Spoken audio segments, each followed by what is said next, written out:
ఓం శ్రీ గణేశాయ నమః. అందరికీ ఆహాహాయమి పద్యానికి స్వాగతం, సుస్వాగతం.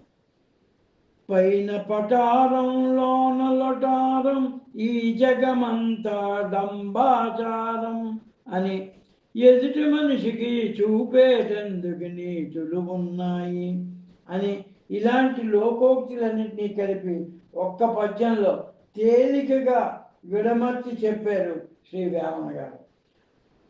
వడలి బడల చేసి యోగుల మనువారు, మనసు కల్మషంబు మాన్పలేరు.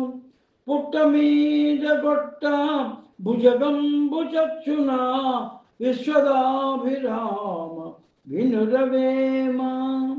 ఈ లోకంలో యోగులమనేవారు ఈ శరీరాన్ని లేక ఈ దేహాన్ని ఎన్నో వ్యాయామాలు చేసో, యోగా ప్రాణాయామాలు చేసో, పెక్కు ఆసనాలు వేసో అలసటకు గురి చేస్తారు. శరీరాన్ని ఎంతో కష్టపడతారు, అదుపు చేస్తారు. కానీ తమ మనసులో గల కుత్సితపు బుద్ధుల్ని, కల్మషపు ఆలోచనల్ని, చెడ్డ భావాల్ని అదుపు చేయలేరు, నిర్మూలించలేరు.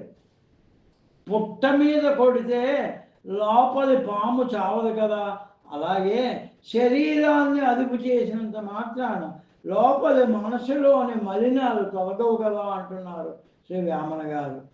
వడలు బడలు అనే అందమైన రెండు తెలుగు పదాలను మనకు ఎంతో అందంగా చూపెట్టి వాటి మధ్య గల తేడాను చూపుతూ మనకు అందించారు శ్రీ వేమన గారు ఈ పద్యం ద్వారా.